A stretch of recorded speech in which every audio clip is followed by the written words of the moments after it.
Boa noite a todos, sejam muito bem-vindos ao nosso ConvetCast, 17ª edição aí do ConvetCast. Vamos fazer um pouco diferente hoje, vamos ouvir vocês um pouco, vamos tentar tirar alguns insights aí para os próximos ConvetCasts, tá? Então, antes de passar as notícias e atualizar vocês, só coloquem ali no chat. A gente está acompanhando pelo chat aqui, né? Que concursos vocês estão estudando? Pode ser geral, para quem não tem um bem definido, só coloca prefeituras ou estaduais, ou está estudando para o próximo do mapa. CRMV Santa Catarina também, que foi autorizado. Embrapa, Adagre, CEAP, Rio Grande do Sul, né? Esses aí, Adagre. Opa, Isabela já está ligada ali, CRMV, bem interessante, vamos falar sobre esse concurso aí mais para frente, tá? Grande oportunidade para médico veterinário, CEAP, quem é esperto já está se antecipando aí, que também vai ser um grande concurso. Tá com um plano de carreira sensacional, podemos falar um pouco sobre isso também. Beleza, mapa 2025, alguém já? Mapa sai essa semana, né, Fábio? Sai dia 21. Exatamente. Vai cair o quê? Quinta-feira? Aqui. Abrir o calendário. Eu tô com a tela cheia aqui. Exatamente, quinta-feira. Quinta-feira, tá. Por enquanto, não saiu a lista oficial, mas temos vários alunos ali classificados dentro das vagas.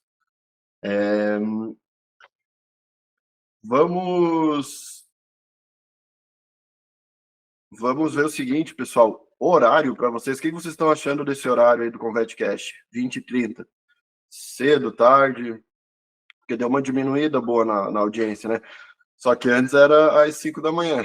E também, claro, né, tinha o concurso do mapa estava perto, a gente estava dando uma focada também na parte de conteúdo, que ajudava para o mapa, então, naturalmente, também tinha mais gente, né?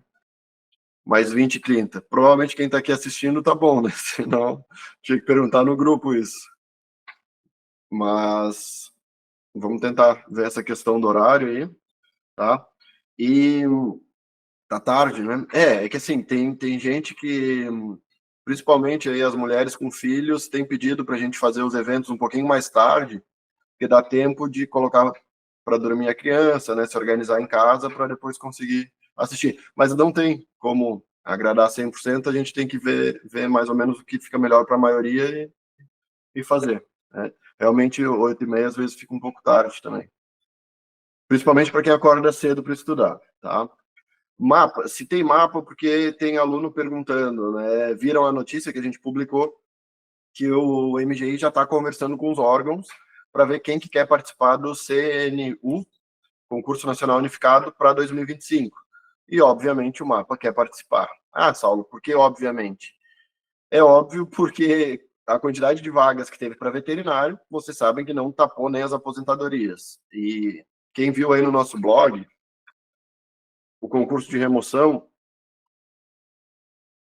tiveram muitas vagas para Vigiagro, tá? Porque estava precisando, obviamente, mas, por exemplo, Rio Grande do Sul, olha só, teve 1, 2, 3, 4, 5 para Vigiagro contra 2 para inspeção. E tem necessidade no Vigiagro? Óbvio que tem, senão não teria tanta vaga, né? Mas Vigiagro não se criam tantos quanto frigoríficos se criam, estabelecimentos produtores, duplicação de turnos de frigoríficos, tudo isso demanda muito mais auditores do que o Vigiagro.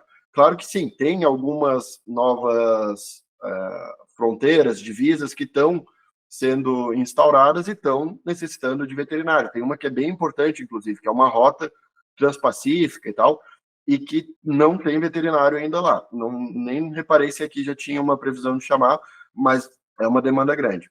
Enfim, tudo isso para dizer que o mapa tem interesse, isso todo mundo sabe, os gestores, eles quebraram a cabeça para conseguir achar essas vagas, porque é tanto lugar precisando que não foi fácil de montar essa tabela que vocês estão vendo aí.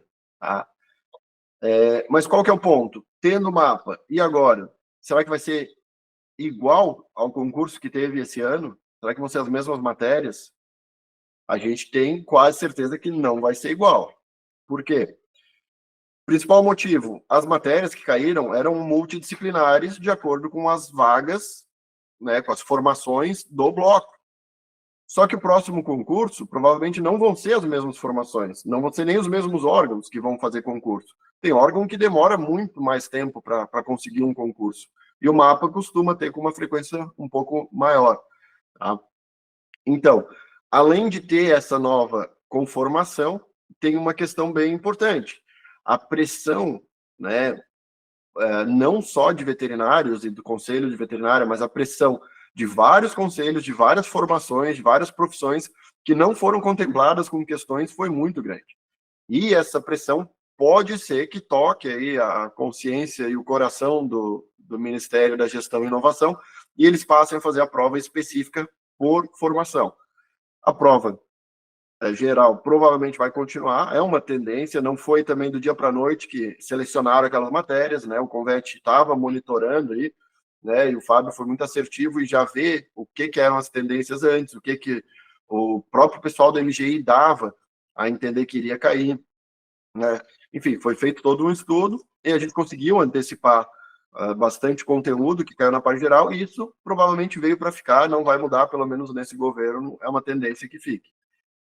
A parte específica a gente torce aí que caia por formação, mas também não, por enquanto não tem como saber, tem que esperar andar um pouco mais, então a gente já tem uma estratégia pronta aí para os nossos alunos que estão se preparando para 2025 ou, na pior das hipóteses, 2026.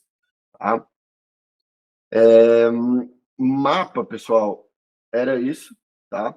A Dagre, né? Falaram que estão estudando para a Dagre bastante. A Fabi, quem mais? Sara, Giane, bastante gente, tá? A Brena. Então, assim, a Dagre, fiquem ligados,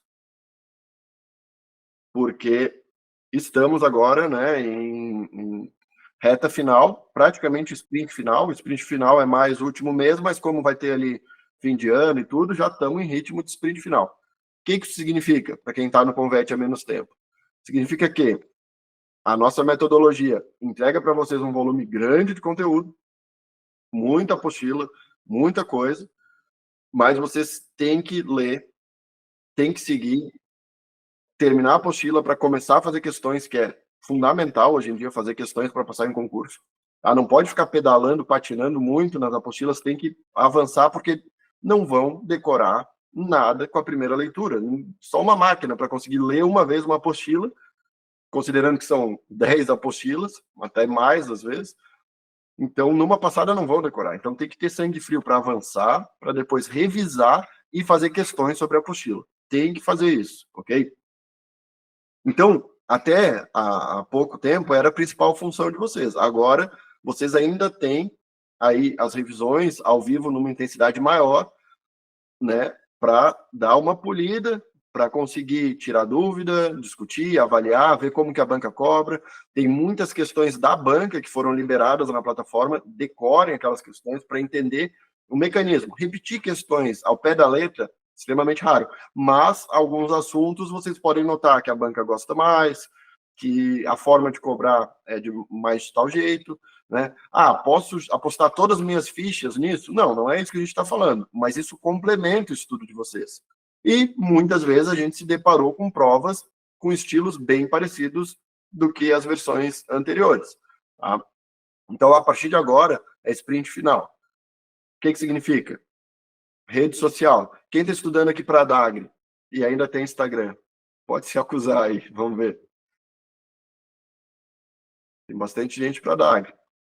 Quem está estudando para a Dagre agora, rede social, esquece. A partir de agora, cada minuto conta.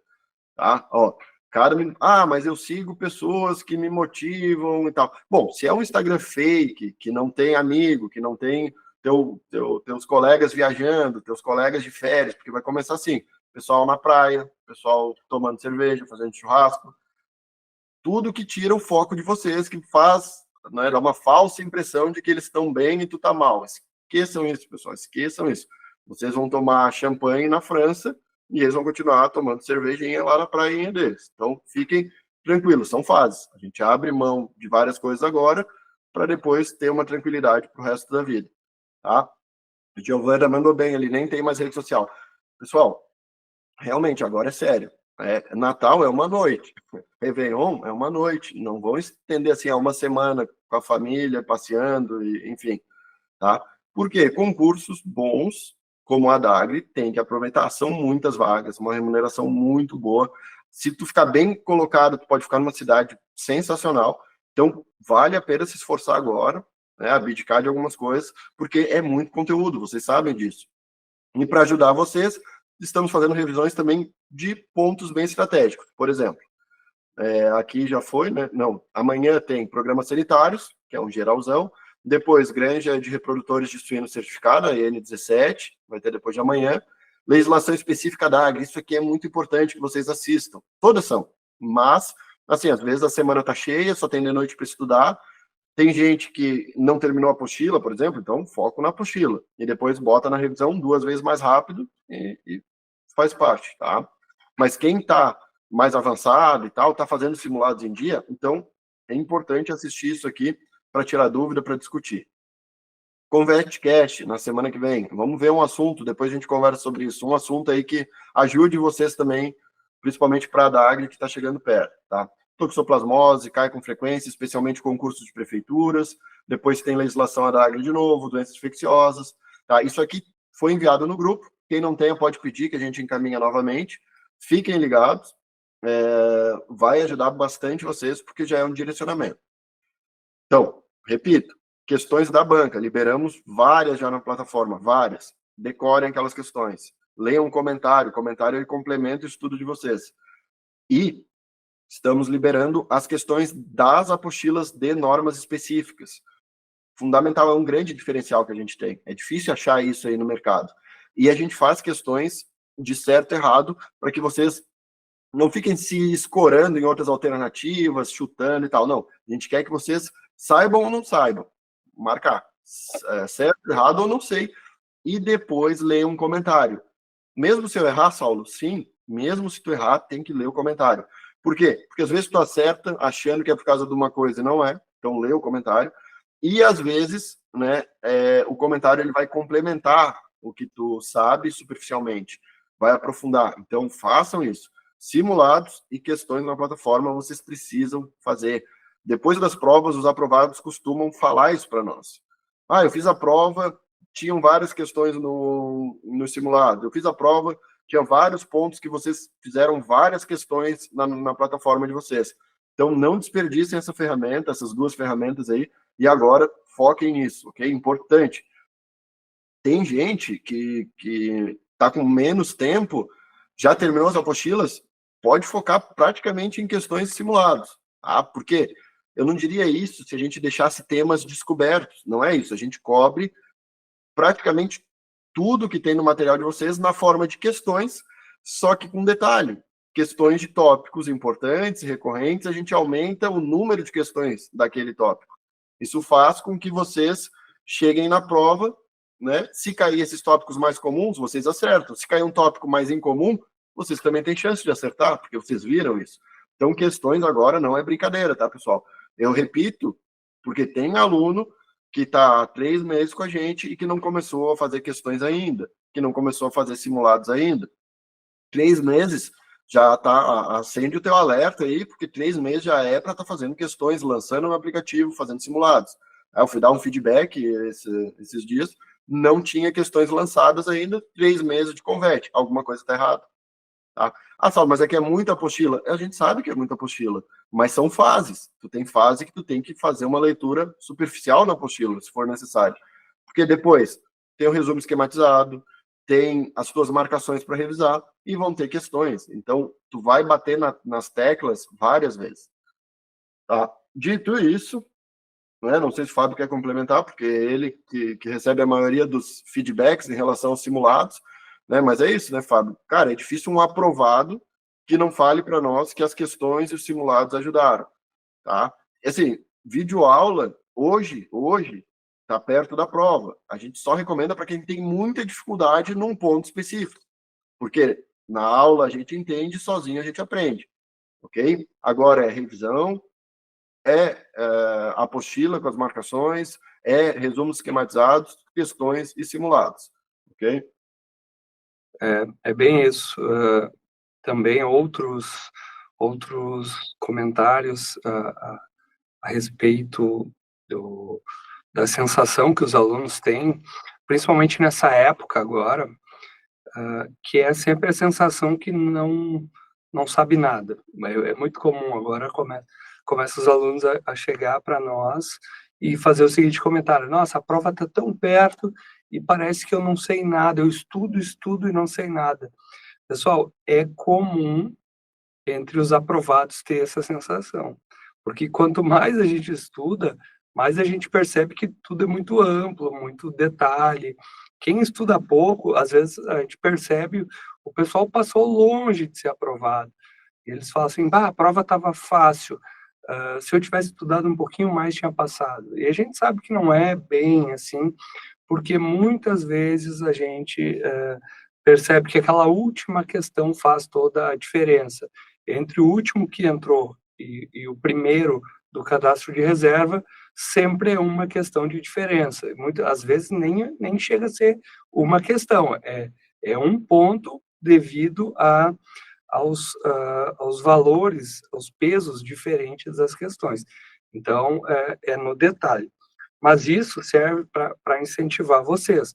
Mesmo que a sensação seja de pouco conhecimento, saibam que vocês já têm uma trajetória. Então, não desperdicem isso, não entrem numa vibe de... eu não sei por que eu tenho usado a palavra vibe em vez de mindset, talvez porque essa coisa de coaching tá meio pejorativa, né? Mas é o mindset ali, é o pensamento, é a sensação, é o comportamento de quem já atirou a toalha. Eu sempre gosto de falar do nosso ditado popular aqui do Rio Grande do Sul, que é o famoso não tá morto quem peleia. Então, se você ainda está na briga, não desiste, aguenta. O, o, o professor De Grazia conta uma história muito interessante, só para ilustrar que a lição que ele aprendeu para concursos públicos, hoje ele é auditor da Receita, ele conta que o pai dele teve um AVC e ficou tetraplégico, né? E um dia eles estavam olhando um jogo, o pai dele foi internado numa clínica, passou a morar lá por causa das dificuldades. E um dia eles estavam olhando um jogo do time deles, que é o Internacional, então tu sabe que é sofrimento, né? Time de quem sempre vai sofrer, né? Então eles estavam perdendo e o professor De Grazia disse que já tirou a toalha, né? Já falou assim, não tem mais como recuperar. E o pai dele, com todas as suas dificuldades, acho que entrou um vírus ali, porque mudou a tela. O pai dele, com toda a sua Foi sem querer, fui consultar aqui, pô. O pai dele, com toda a sua dificuldade, não conseguia falar, só balançava a cabeça e fazia não, tipo, não conseguia verbalizar, mas apertava os pulsos e fazia não. E ele falou que ali ele tirou a maior lição da vida dele, que a gente não pode se entregar se ainda tem chance. Então, isso serve para todos nós.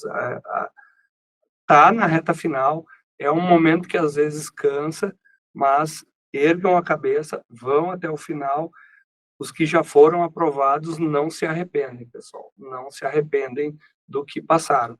Então, fica aí minha contribuição para hoje de essa reta final é super importante. Lembrando que hoje começou a entrar para vocês as apostilas do ciclo 2, já começaram antes, tem a apostila,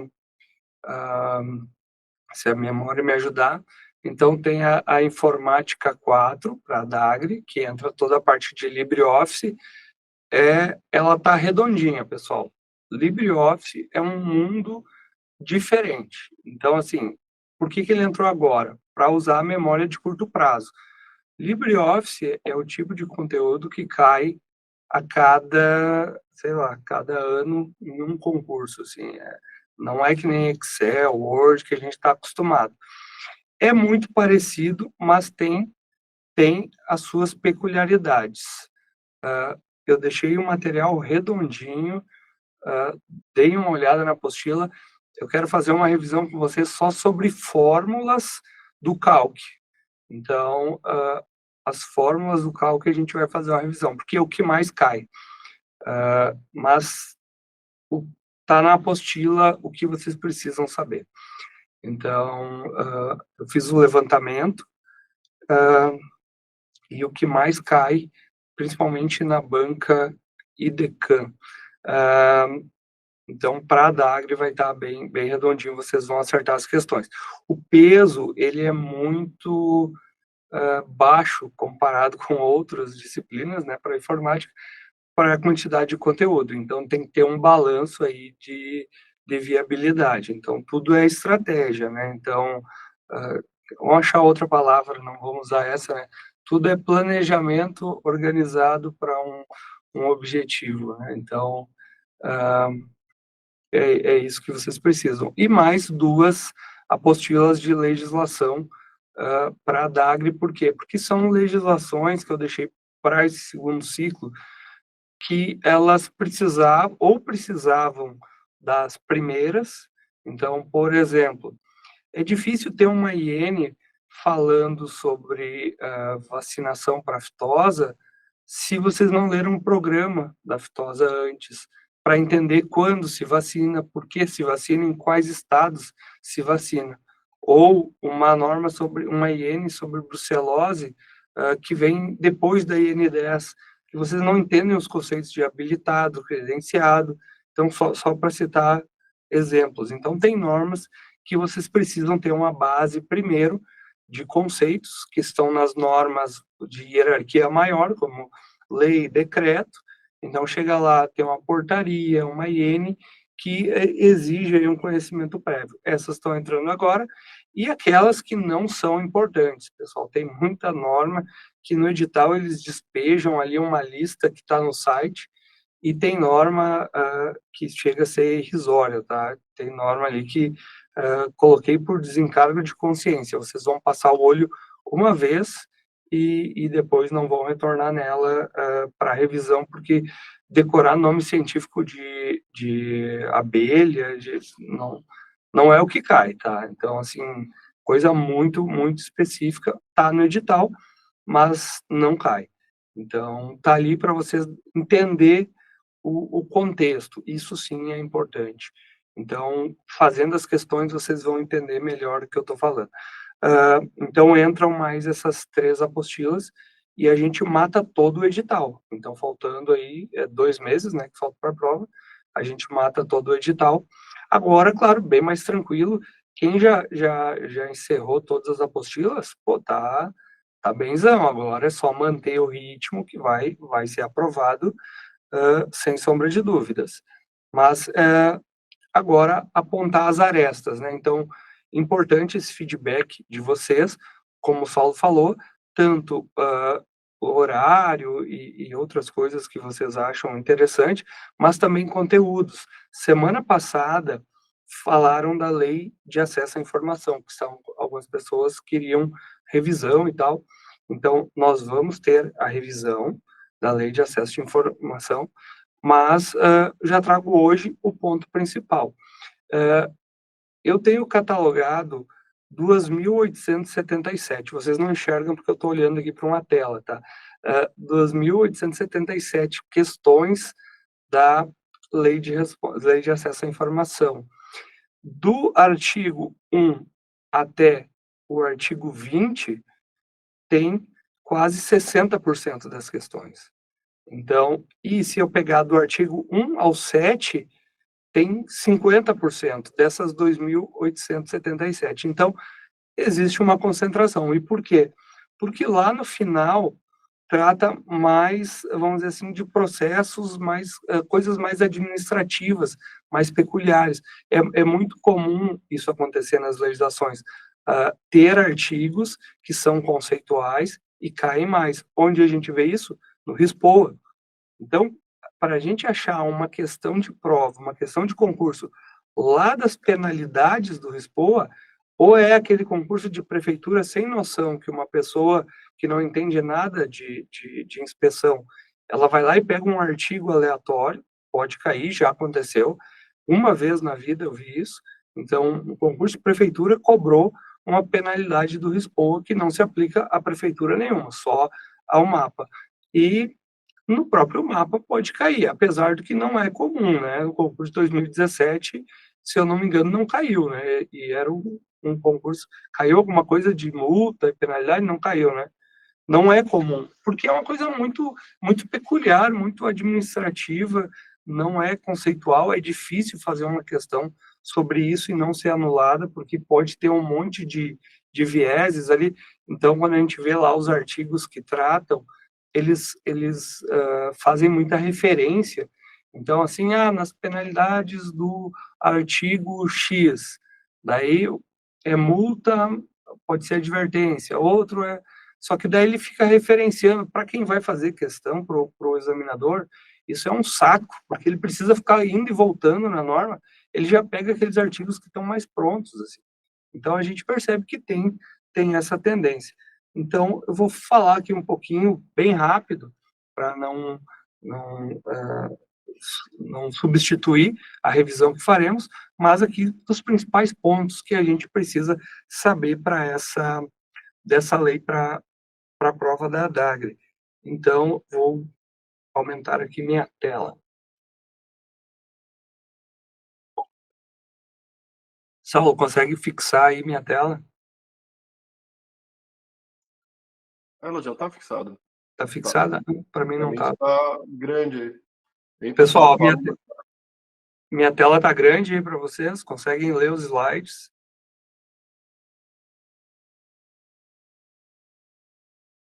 Não?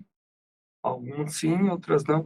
Tem tipo um grampinho ali, um preguinho bem na esquerda, quando é só clicar nele. Mas deveria estar para todos, né? Deixa eu tentar tirar e botar para todos.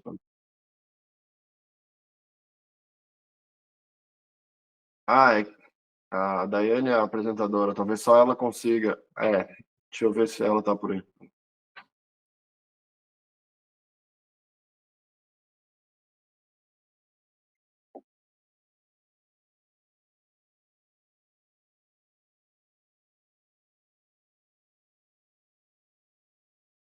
Tá. Enquanto isso, eu vou falando aqui sobre a lei de responsabilidade fiscal, fazendo uma introdução, que responsabilidade fiscal não, desculpa, lei de acesso à informação, estou confundindo aqui.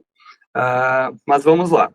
Então, a lei de responsabilidade fiscal, pessoal, ela é uma lei de 2011, é a primeira coisa que vocês precisam saber, é uma lei recente, e ela vem com uma resposta à era da informação, que é, vamos dizer assim, o pós-internet. Então, ela tem tudo a ver com meios digitais, apesar de abarcar também informações que estão em papel, mas com o aumento, vamos dizer assim, da quantidade de informação, uma resposta foi a lei de acesso à informação.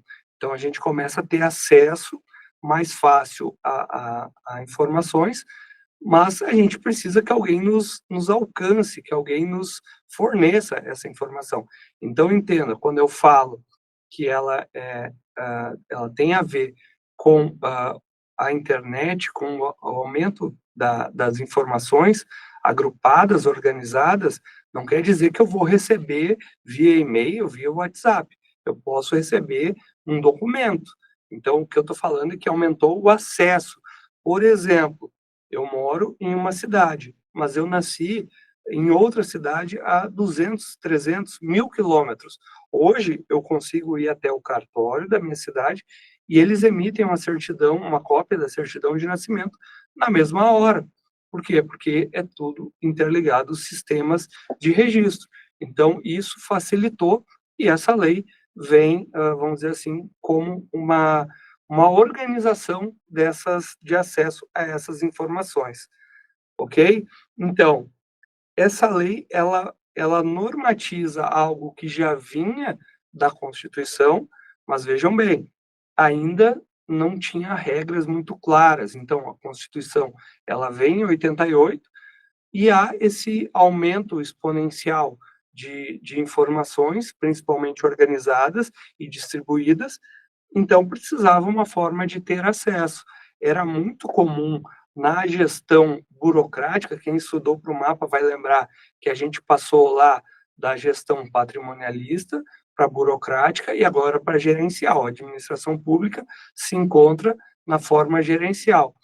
Na patrimonialista e na burocrática, quem tinha acesso à informação eram os famosos amigos do rei, eram aquelas pessoas que tinham um patrimônio muito grande, que tinham as facilidades por ser ali muito próximo às autoridades. Então, não é incomum a gente ouvir histórias do passado que empresas grandes já sabiam das licitações antes delas ocorrerem, já sabiam de contratos futuros que o governo faria antes de serem publicados. Hoje ainda acontece? Claro que acontece, mas num número menor e tem a facilidade desse acesso à informação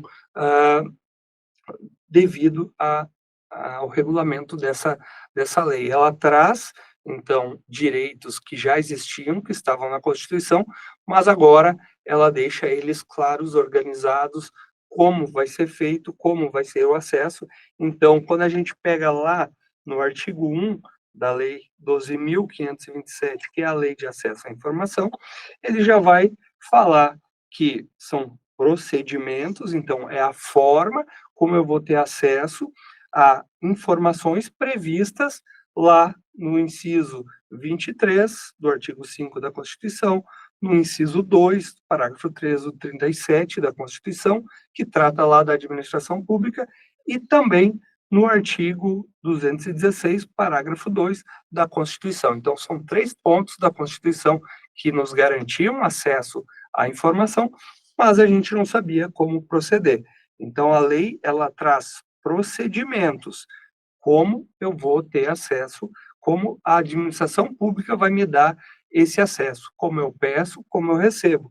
E quem vai estar, vamos dizer assim, obrigado a fornecer, quem deve observar esses procedimentos? É a União, é os estados, o Distrito Federal e os municípios. Então, são esses entes principalmente. Depois, a gente vai ver que tem mais gente que precisa. Quem?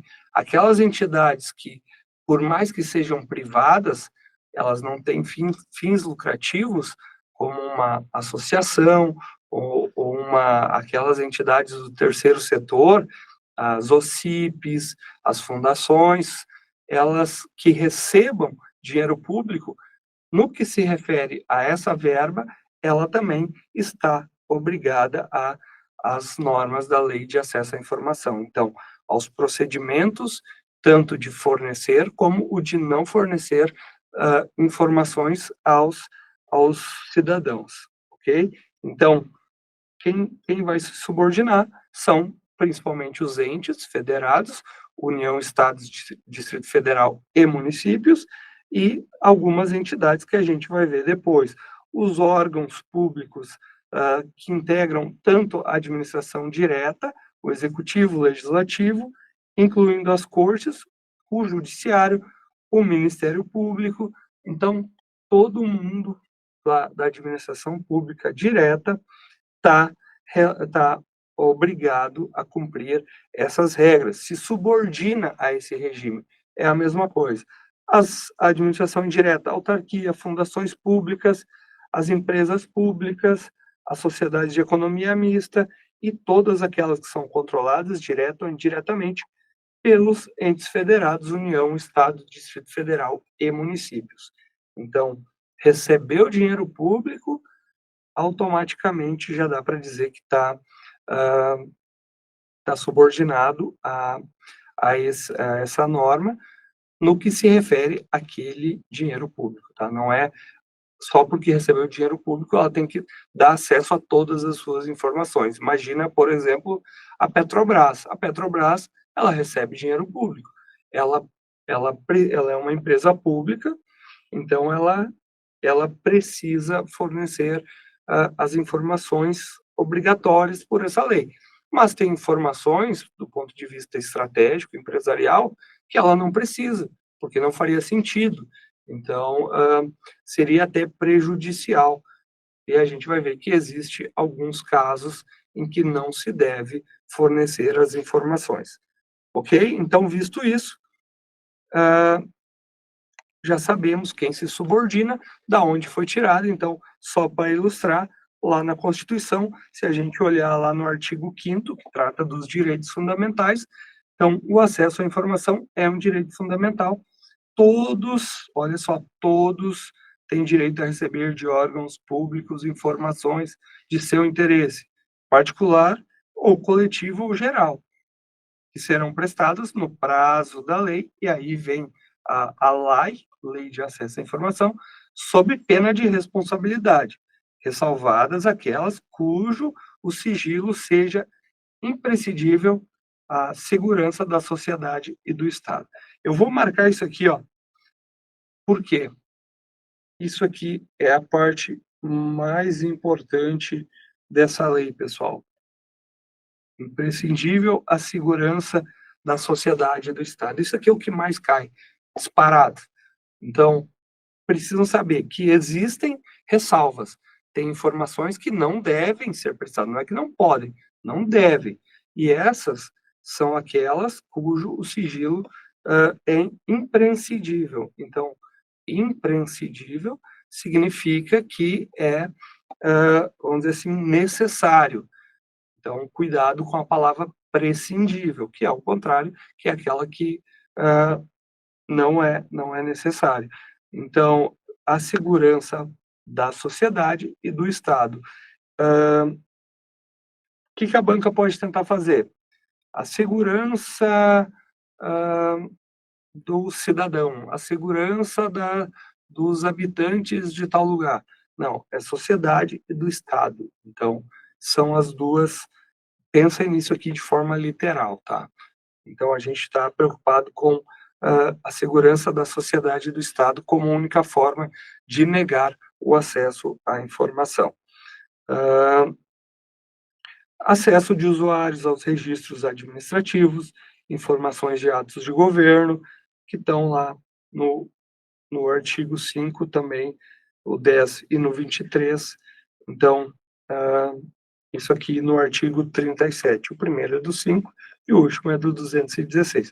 Cabe à administração pública, na forma da lei, a gestão de documentação governamental. Então, a administração pública precisa organizar os seus atos, seus documentos, suas informações e providenciar a forma, né, de franquear, ou seja, como vai dar o acesso, como vai permitir que os interessados tenham acesso a essas informações. Ok?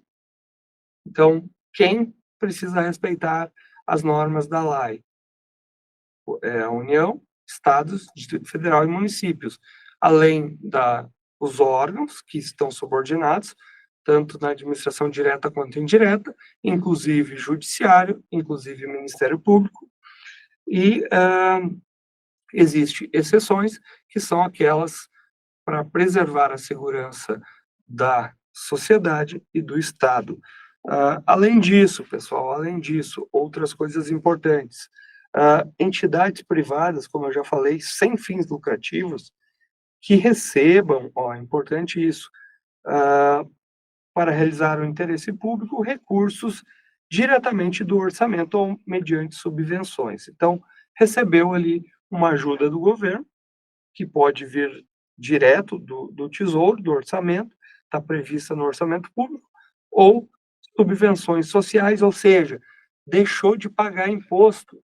Então, é um tipo de subvenção social. Nós temos lá contribuição social sobre o lucro líquido. A empresa deixou de pagar. É uma subvenção, é uma forma de o governo ajudar a empresa sem tirar dinheiro do seu próprio bolso.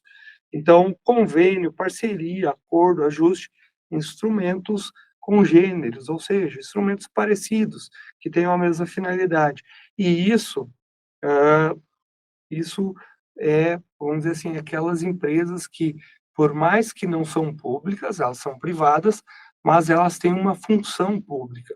Então, vou dar um exemplo, o próprio Senai, uma associação que administra um hospital público, ela é sem fim lucrativo, recebe dinheiro público, ela precisa prestar as informações de como esse dinheiro foi gasto, por exemplo. A publicidade que estão submetidas a essas entidades privadas sem fins lucrativos, referente à parcial dos recursos públicos recebidos e a sua destinação, sem prejuízo de prestação de contas que estejam legalmente obrigados. Então, vamos lá. Olha só, aqui essa publicidade, como eu falei, ela é referente a os recursos que ela recebeu, então, quanto aquela empresa recebeu e como ela gastou a sua destinação. Isso ela precisa, de acordo com a lei, dar publicidade. Então, um hospital recebeu 5 milhões a termo de oferecer consultas, cirurgias pelo SUS, ela precisa deixar público, olha, recebi 5 milhões. Como eu gastei? 1 milhão foi com médico, 2 milhões foi com exames e medicamentos, 3 com equipamentos cirúrgicos, e por aí vai. E quando ele fala sem prejuízo das prestações de contas que estejam legalmente obrigadas, ele está falando, existem ainda outras prestações que algumas empresas podem estar obrigadas, que não fazem parte aqui da lei. Mas, por exemplo, empresas de capital aberto, ela precisa publicar suas demonstrações contábeis. É isso que ela está falando. São prestações de contas que estejam legalmente obrigadas. Então, quando a gente está falando de empresas muito grandes, o exemplo da Petrobras, ela precisa publicar o seu balanço financeiro, o seu balanço patrimonial, a sua DRE, o seu fluxo de caixa. Então, ela precisa, além dessas informações aqui da lei, outras informações que outras leis exigem, que estão mais relacionadas ao direito empresarial. Ok? Então, não vai substituir, ela só vai adicionar. Então, essas empresas precisam dar informações além daquelas que elas já eram obrigadas. Além disso, conceitos, pessoal, artigo 4, muito importante, foquem nele também. O artigo 1, que trata das empresas, dos órgãos, entidades, empresas a que se submetem aos procedimentos da lei. Depois, a segunda coisa mais importante são os conceitos. O que é uma informação, pessoal? É um dado, processado ou não, que pode ser utilizado na transmissão de conhecimento, contido em qualquer meio, suporte ou formato. Vamos esmiuçar. Olha só, qual a diferença entre dado e informação? Então, informação, ela abrange os dados. Então, eu falo para vocês assim, ó, 1,8. Isso é um dado. 1,8. É um dado. Agora eu falo assim, ó, eu tenho altura de 1,8 metros. Isso é uma informação. Por quê?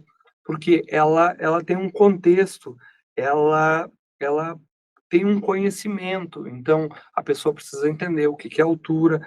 É isso que a norma está falando nesse conceito. Esse conceito de informação, ele é o mesmo lá da informática, é o mesmo da análise de dados, é o mesmo de outras ciências, que é a diferença entre dado, que é um número, ou um dígito, qualquer uma medição, por exemplo, falar 30 graus.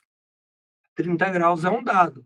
E eu falar para vocês, amanhã fará 30 graus na sua cidade. Então, isso é uma informação. Isso tem um contexto, isso tem um sentido, isso serve para tomada de decisão. Então, informação é isso. É dado que pode ser processado ou não, e pode ser utilizado para a produção ou transmissão de conhecimento. E ele pode ser contido em qualquer meio, suporte ou formato. Então, a informação ela pode vir por e-mail, pode ser impressa, pode ser um pendrive, um disquete, pode estar publicada em um site, pode estar na nuvem, não interessa. Então, o meio em que está contido. Então, muito importante, esse conceito, ele cai bastante. A banca pode mudar, falar que dado é uma informação processada ou não, e é ao contrário. A informação, ela tem sentido. Ela é o dado mais o contexto e serve para tomar decisão. Então, quando ele fala processado ou não, isso aqui é, por exemplo, a junção de dados, é um dos exemplos de processamento. Então, eu falar para vocês que o brasileiro, um brasileiro ganha o salário de R$ 2.500. Então, isso é uma coisa, um brasileiro ganha. Ou eu falar para vocês o salário de todos os brasileiros ativos em quesito trabalho. Isso é uma coisa, são vários dados. Outra coisa é o processar, vou falar para vocês. A média salarial do brasileiro é R$ 2.500. Aqui já tem um processamento, foi feita uma média. Então, isso é o processamento. Documento, o conceito de documento é o registro de informações, qualquer que seja o suporte ou formato. Então, uma certidão é um documento. Então, por quê? Porque ela é uma unidade de registro de informação. Então, ali contém informações que são relativas a um ato, a um fato, a uma pessoa. É uma certidão, por exemplo, certidão de nascimento. Ela atesta que dia que a pessoa nasceu, aonde, quem são os pais, quem são os avós, a cor da pessoa, a nacionalidade, a naturalidade. Então, são vários detalhes, mas referente a um contexto, a uma informação. Ela possui vários dados e pode possuir várias informações. Informação sigilosa, conceito importante. A gente já entendeu o que é informação, agora acrescentou a palavra sigilosa. Então, é aquela submetida temporariamente à restrição de acesso público, em razão de sua imprescindibilidade para a segurança da sociedade e do Estado. Notem que voltamos àquele contexto, aquelas palavras importantes. Segurança da sociedade e do Estado. Pessoal, aqui tem uma discussão muito grande. Vocês já ouviram falar disso aqui e talvez não associem um nome à pessoa.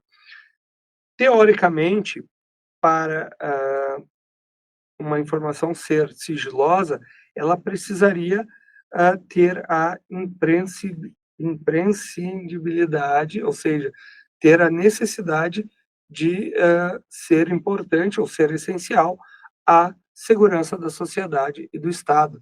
Mas nem sempre as nossas autoridades pensam assim. Alguém aí consegue lembrar de um exemplo que se discutiu há alguns anos atrás sobre essa imprescindibilidade da segurança da sociedade e do Estado?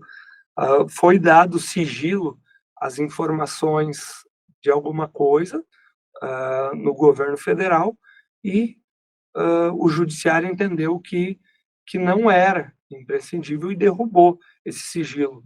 Vocês lembram disso? Olha aí, ó, já surgiu a primeira. É, exatamente. O cartão de vacina do presidente Bolsonaro. Tem alguma função com a segurança da sociedade do Estado? Foi considerado pelo judiciário que não tinha nenhuma função de segurança.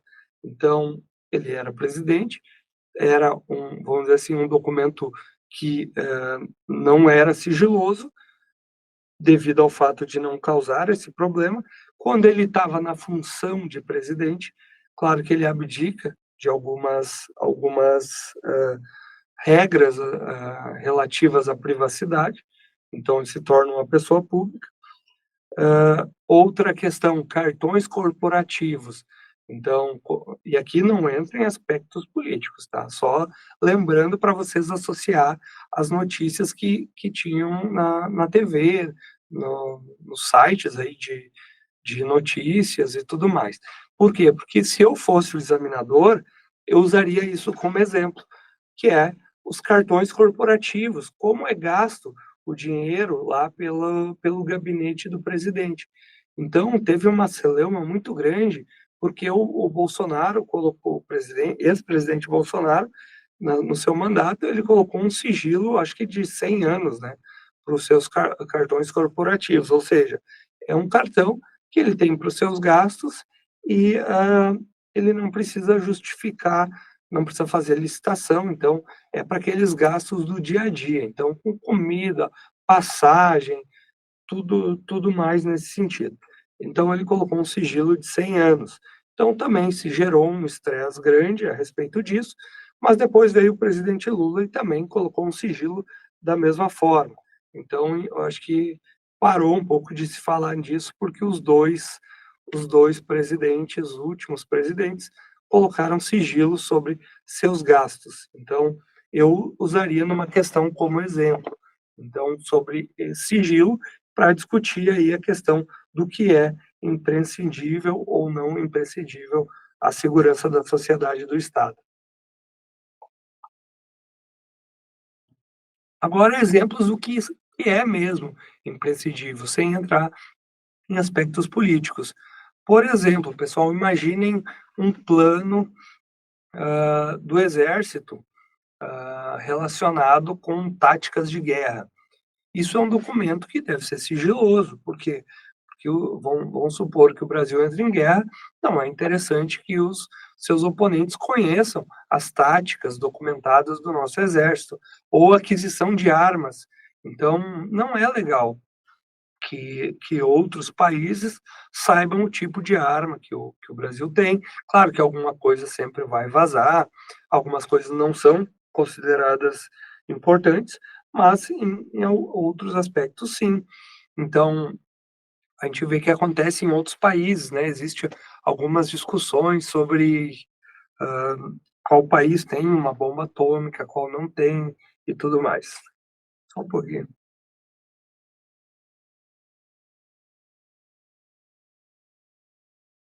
Então, só um exemplo, né, de outros países que são um tipo de informações que, aí afetam a segurança da sociedade e do Estado. Outros tipos, ou tipos de informações, hã, conceitos, né, a informação que é pessoal. Então ela é relacionada à pessoa natural, identificada ou identificável. Então relacionada à vida daquela pessoa. Isso é uma informação pessoal. Está dizendo que ela é sigilosa? Não está dizendo, ela está apresentando o conceito. Então, em regra, a gente percebe que existe ali um outro dispositivo que é o direito à vida privada, que está lá ao sigilo, né, da vida privada lá na Constituição, mas existem outras informações que são pessoal e elas, vamos dizer assim, elas entram em conflito com outros direitos. E aí, vamos dizer assim, o coletivo, ah, ele tende ah, a sobressair. A gente não pode dizer que um direito fundamental ele é maior que o outro ou que ele suprime o outro. Não. O que vamos dizer assim, há uma conciliação. Vou dar um exemplo aqui de informação pessoal. A a lei, hã, a lei de responsabilidade fiscal, ela também trata de algumas informações, do ponto de vista de gastos do governo. E ela está muito relacionada, então a gente vê até referências dela à LAI, que é a Lei de Acesso à Informação, referente à remuneração dos servidores. Então, se alguém quiser saber minha remuneração, vai entrar no site do órgão que eu trabalho e lá vai pesquisar pelo meu nome e vai achar a minha remuneração. É uma informação pessoal? Claro que é, a gente vê pelo conceito. Então, ela está relacionado à pessoa natural identificada ou identificável. Então, é relacionada à minha pessoa, é a minha remuneração. Mas ela está disponível por quê? Porque vamos dizer assim, o interesse público é maior. A lei de responsabilidade fiscal, ela ela tem aí vamos dizer assim, uma um benefício maior para a coletividade do que esconder essas informações. Pode ter alguém ganhando a mais do que deveria, pode ter alguém que já não está trabalhando nos órgãos públicos e está recebendo. Então, são vários detalhes que ajudam aí a própria fiscalização pela população. Aquele caso emblemático, né, da senhora lá que batia o cartão ponto, e a repórter chega nela e fala assim, senhora, senhora, e ela sai correndo. É um meme da internet, mas está ilustrando o que a gente está falando aqui. Através do acesso à informação, a repórter, ela apresenta na reportagem o quanto aquela pessoa recebe de salário. E ela não estava trabalhando, ela batia o ponto e voltava para casa. Então, era uma famosa funcionária fantasma, né? Então, através da lei de acesso à informação, se teve acesso, teve condições de chegar até ela e fazer aí essa constatação de que ela estava tendo um recebimento indevido. Tratamento da informação, falamos antes, conjunto de ações referentes à produção, recepção, classificação, utilização, acesso, reprodução, transporte, tudo até arquivamento, armazenamento, eliminação, isso aqui é importante, avaliação, destinação, controle, tudo isso é o tratamento da informação, ok? Então, tudo que eu manipular, que eu trabalhar essa informação, eu estou falando de tratamento da informação. Vamos pegar um exemplo aqui, classificação. Então, eu tenho lá várias informações sobre, sei lá, a SARA. Um órgão público tem várias informações sobre a SARA. Então, ele vai começar a separar. Então, informações relacionadas ao campo profissional da SARA, onde ela trabalha, quanto ela ganha e tudo mais. Informações classificadas como cunho pessoal, data de nascimento, naturalidade. Então, isso é um tratamento, ou seja, organizar, separar, classificar essas informações.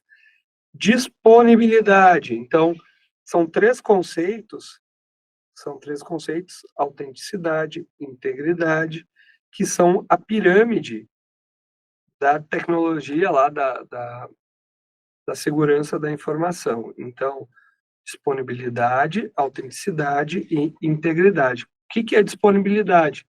Então, a informação, ela tem essa qualidade que ela pode ser conhecida e utilizada por indivíduos, equipamentos ou sistemas autorizados. Então, ela está disponível quando é necessário para quem é devido que se preste essa informação. Vou dar um exemplo. Informação sobre uma condenação criminal e um mandado de prisão sobre certa pessoa. A polícia, em uma blitz, por exemplo, ela precisa ter acesso a essas informações. Então, ela precisa ter disponibilidade, ou seja, ela se dá o acesso a quem é de direito, então, quem precisa dela e tem a condição de acessar, e ela tem que estar disponível quando é necessário para essa pessoa ou entidade. Então, através de equipamentos ou sistemas. Então, quando eu preciso, ela tem que estar disponível desde que eu tenha autorização. Então, podemos resumir bem simples dessa forma. Então, ela está disponível para quem tem o seu acesso, para quem é permitido que se acesse a essa informação. Autenticidade. Então, é um quesito, vamos dizer assim, uma qualidade, aqui o termo qualidade não vem assim para esse aspecto de ser bom, ruim, tem qualidade, não tem qualidade. Aqui é qualidade no sentido de característica.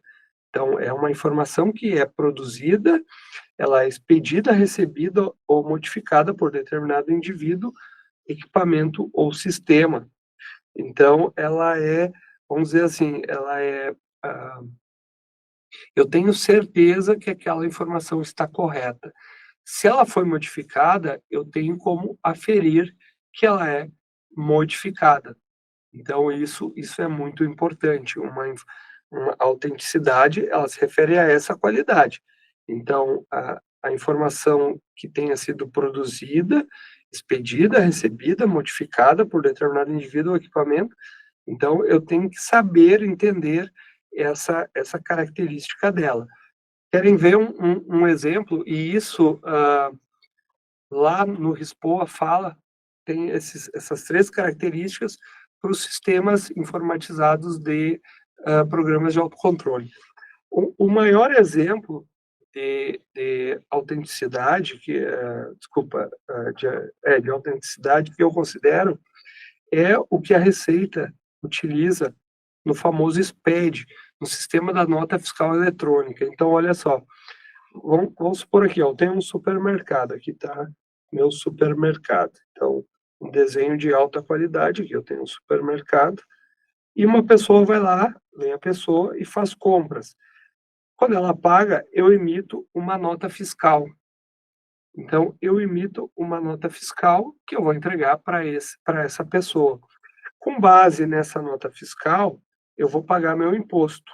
Olha só. Imagine se eu pudesse suprimir esse documento, essa informação. Então, a autenticidade dela. Aqui na nota, vamos supor que conste R$ 150. Então, eu vou pagar o imposto referente a esses R$ 150. Mas a pessoa levou essa nota embora. E lá para a Receita, eu vou falar assim, não, olha só, Receita, eu fiz venda para aquela pessoa, mas eu cobrei R$ 15, não foi 150. Então, eu cobrei só 15, então eu tenho que pagar uma porcentagem de imposto sobre esses R$ 15. Então, olha só, eu alterei essa informação, ela não tem autenticidade. Mas como que a gente garante essa autenticidade? Então, no sistema da Receita, no SPED, quando eu emito essa, essa, essa nota fiscal, dispara 2 arquivos ao mesmo tempo. Um vai para o meu sistema contábil, onde eu vou fazer o levantamento dos meus impostos, então, e outro vai para o banco de dados da Receita Federal. Vai lá como 150. E aqui, nesse banco de dados, eu não tenho acesso, eu não consigo modificar. No meu sistema, eu vou conseguir modificar, vou conseguir maquiar, vou sonegar. Mas lá para a Receita, eu não consigo. É como um e-mail. Quando a gente manda um e-mail, tu não consegue alterar ele depois. A outra pessoa recebeu, eu posso mandar um outro e-mail corrigindo. Isso eu posso fazer. Mas eu não posso alterar o e-mail que a pessoa já recebeu. Entende? É diferente do WhatsApp, que tu vai lá e edita, apesar do que vai estar escrito editado. Então, funciona mais ou menos assim. Então, a Receita Federal, ela vai comparar esses 2 arquivos quando ela fizer uma auditoria. E ela vai ver se tem autenticidade, porque tem que bater 150 com 150 na mesma hora e no mesmo dia. Então, isso garante autenticidade. Então, quando a gente fala aqui de autenticidade, a gente está falando em garantia, e não é uma garantia no sentido assim, eu garanto. Não, é uma garantia que não houve nenhuma alteração. E como é que é feito? Atualmente, é feito por assinatura eletrônica. Vocês podem cuidar. Vocês ganham um documento público, hoje em dia, ele vem lá com uma chave, que é um código, que serve para verificar a autenticidade desse documento. Então, a autenticidade é isso. Quer ver os certificados da pós-graduação do Convete? Eles têm um QR Code. A pessoa pega aquele QR Code, cai lá no site da instituição, que vai garantir que aquele documento é legítimo, que não é fabricado por um terceiro, que não foi modificado, vai poder comparar. Isso é autenticidade. Então, cuidado com esse conceito. Integridade é uma uma informação que não foi modificada, inclusive quanto à sua origem, trânsito e destino. É bem parecido, porém, aqui é principalmente aqui, ó, origem, trânsito e destino. Então, é quem emitiu. Então, ela não foi modificada e ela tem a garantia de que foi aquele órgão que emitiu. Se faz praticamente da mesma forma, através de chaves públicas, QR Code, assinaturas, então, até selos, são várias formas de garantir a integridade. Então, o selo é uma das formas de garantir. Primariedade, então, qualidade da informação coletada na fonte, com máximo de detalhamento e sem modificações, ou seja, são informações que não foram tratadas, não receberam nenhuma alteração. Então, são conceitos que vocês, principalmente aqui, disponibilidade, autenticidade, integridade, precisam saber que existe. Se a questão falar alguma coisa sobre a disponibilidade, lembra que ela tem que estar disponível para quem tem o direito ou para quem tem a permissão de acesso e disponível sempre que necessário. A autenticidade, ela foi mesmo produzida, ela foi expedida, foi recebida ou modificada. Quando ela recebe a modificação, por exemplo, vocês têm que entender que ela foi modificada, tem que estar escrito que foi modificada. E a integridade, então, ela é quem emitiu, quem enviou, e por onde andou essa informação, ela tem que estar íntegra, ou seja, tem que constar nessa informação, ou seja, um tipo de documento. Então, imaginem uma certidão de nascimento que não está escrito quem emitiu, aonde emitiu, qual a data de emissão, ela não é íntegra, a gente não consegue garantir que ela é legítima. Então, a integridade está relacionada à legitimidade daquela informação. Ou seja, se eu só tenho um papel escrito alguma coisa, se eu não tenho a integridade dessa informação. Pulando, o último artigo que vamos comentar hoje, que é o artigo 7º, que é também o terceiro ponto que mais cai dessa norma. Então, eu afirmo para vocês com bastante convicção que questão da lei na prova vai estar em um desses artigos. 1, 2, 4 ou 7 é o que mais é cobrado em prova. Então, o acesso à informação de que trata, né, a lei, entre outros direitos, o que é esse acesso? Então, a gente viu que ela trata de procedimentos para ter acesso à informação. Orientação sobre procedimentos para consecução do acesso, bem como o local onde poderá ser encontrada ou obtida a informação almejada.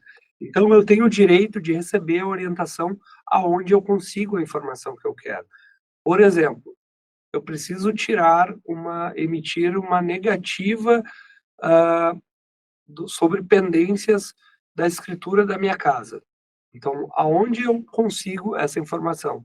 É na prefeitura? É no tabelionato? É no registro de imóveis? Então, aonde eu emito? Eu tenho o direito a essa orientação. Então, é um direito do usuário. Então, ele vai numa repartição pública, ele tem o direito de ser orientado aonde ele vai conseguir essa informação. A informação contida em registros ou documentos produzidos ou acumulados por seus órgãos ou entidades recolhidos ou não a arquivos públicos. Então, tem o direito de saber onde essa informação está armazenada. Então, por exemplo, imagine como seria, né? Vocês precisam de uma informação, sei lá, a respeito se vocês têm um débito ou não com a Fazenda Pública, então municipal. Então, vocês chegam até a recepção da prefeitura e a recepcionista fala assim, olha, eu não tenho obrigação de te falar onde tu vai receber essa informação aqui dentro. Vai, tenta a sorte aí, quem te atender, tá bom. E não é assim que funciona, né? Então, chega lá, olha, eu preciso dessa certidão negativa. Ela vai te falar, você vai no andar 3, sala tal, e conversa lá com o senhor fulano. Então, você tem direito a essa orientação. Informação do extravio da informação solicitada poderá o interessado requerer à autoridade competente a imediata abertura de sindicância para apurar o desaparecimento da respectiva documentação. Então, olha só, se eu quero uma informação e eu sou notificado que ela desapareceu. Então, eu tinha, eu quero requerer uma licença ambiental para mim começar a produzir energia, energia fotovoltaica, ou seja, eu comprei os painéis ali, mas preciso de uma autorização da ambiental. E eu encaminhei todos os meus documentos e, de repente, sou notificado que faltou alguma informação. Chego lá e sou informado que, olha, o laudo pericial que tu enviou foi extraviado, sumiu. Então, eu tenho o direito de solicitar ao chefe dessa pessoa, que era o responsável pelo documento, que ele abra uma sindicância para investigar o que aconteceu. Então, para apurar a situação, podendo aí evoluir para um processo administrativo disciplinar com a demissão desse servidor. Então, se for doloso, ele extraviou, ele escondeu com a intenção de prejudicar a pessoa, provavelmente ele vai ser demitido. Então, cuidado com isso, é super importante esse parágrafo 5.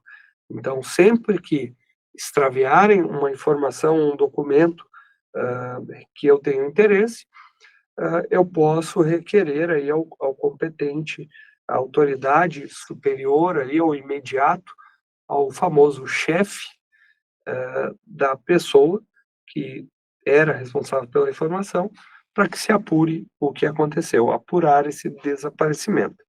Verificada a hipótese prevista no parágrafo 5º, né, então, desse extravio, o responsável pela guarda da informação extraviada, ele tem 10 dias para justificar o fato e indicar testemunhas que comprovem. Por quê? Pode ter acontecido, por exemplo, olha, teve uma enchente aqui em Porto Alegre e essa informação, esse documento que tu procura, ele foi danificado. Então, a gente não tem mais esse documento. Pode acontecer, não é culpa, não tem dolo, então não vai acontecer nada para esse agente. Porém, se for apurado que ele fez, como eu falei, com dolo ou culpa, ele vai ter que se justificar. Então, na hipótese de extravio, o importante aqui é vocês memorizarem que ele tem 10 dias para responder. Quem responde é o que perdeu o documento ou que extraviou? Não, é o responsável pela guarda. Então, é muito claro que, então, quem era o responsável pela guarda da informação extraviada. Certinho? Vamos às questões, porque é o que mais nos interessa, né? Não adianta não tem fundamento a gente saber tudo sobre a LAI e lá no dia da prova marcar a bolinha errada lá no gabarito. O que interessa é marcar a questão ou a alternativa correta.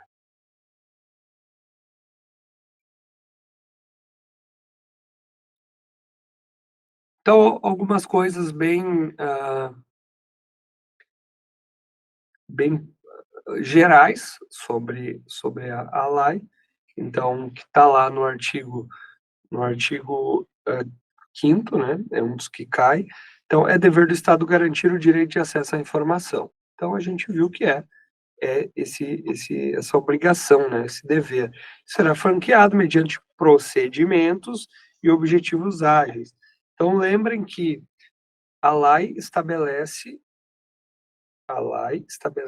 procedimentos para esse acesso à informação, de forma transparente, clara, linguagem de fácil compreensão. Isso aqui vale para toda a administração pública, tá? Então, essa linguagem acessível, ela é obrigatória. Então, tenho a informação e eu preciso passá-la de forma acessível. Então, está correto. Integridade, lembrem lá da integridade, o que era integridade? Uma informação não modificada, inclusive quanto à origem, trânsito e destino. Então, a gente viu que era esse conceito, né? Então, ela está íntegra, ela não foi modificada. Eu posso ter informação complementar de que sobre alterações? Posso, mas não é a mesma coisa. Integridade é isso aqui. Então, inclusive, quanto à origem, então, não confundir com a autenticidade. Então, que a informação é completa, ela é, vamos dizer assim, ela é a informação original, e se teve alguma alteração, tem que estar documentado. Então, aqui é relação, a não modificação, quanto vamos dizer, quem emitiu, aqui está relacionado a isso. No estado do Mato Grosso, o responsável pela guarda da informação extraviada deverá, no prazo de 48 horas, justificar o fato, indicar testemunho e comprove a alegação. Errado, né, pessoal? A gente nem precisa saber de norma do Mato Grosso. Por quê? Porque a lei, ela se aplica à União, estados, o DF e aos municípios. Então, o Mato Grosso está aqui, está dentro dos estados. Então, ele precisa cumprir o prazo de 10 dias. 10 dias. Não diz se é dias úteis, se é dias corridos, então, como não diz, é 10 dias normais, corridos. Então, para justificar as testemunhas, justificar ou apontar testemunhas que comprovem a alegação. Então, estão corretas os itens 1 e 2, gabarito letra D. Então, 10 dias é o prazo para justificar por que foi extraviada. Então, em relação também à lei, à luz da Lei de Acesso à Informação, 12.527/2011, assinale a única alternativa que não trata de ação correlacionada com o tratamento da informação. Questão difícil, eu achei difícil um pouco, mas a gente viu esse conceito lá no tratamento de informação. Então, produção, recepção, classificação, utilização, acesso, produção, transporte, transmissão, tudo isso é tratamento. A questão traz ali produção, recepção, distribuição, classificação, divisão, ela não trata. Então, a gente não divide a informação, a gente classifica. Então, isso é diferente. Então, gabarito, letra A, porque ela não está prevista lá como uma forma de tratamento. E, pessoal, por mais que seja difícil essa questão aqui, eu vou falar para vocês que ela repete. Então, tem questões muito parecidas falando de divisão da informação. Isso não é papel da lei, então ela não trata como uma das ações relacionadas ao tratamento da informação. Então, divisão está fora de cogitação. Ok? Alguma dúvida sobre o que falamos sobre a lei? Talvez falei um pouco rápido, mas vamos ter uma revisão mais completa sobre ela.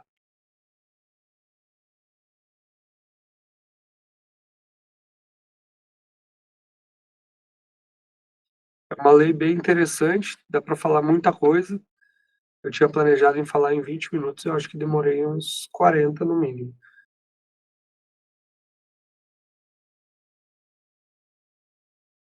Beleza. Então, encerro nosso ConvetiCast de hoje. Parabéns a todos os participantes e bons estudos. Qualquer dúvida, falem lá com seus monitores, mandem para nós, mandem no grupo e vamos seguir firme agora nessa reta final aí, quem vai fazer a DAGRE, principalmente, que tem 2 meses aí para a gente apontar as arestas e fazer uma pontuação excelente nessa prova, tá? Um abraço a todos, bom descanso. Valeu, pessoal. Boa noite.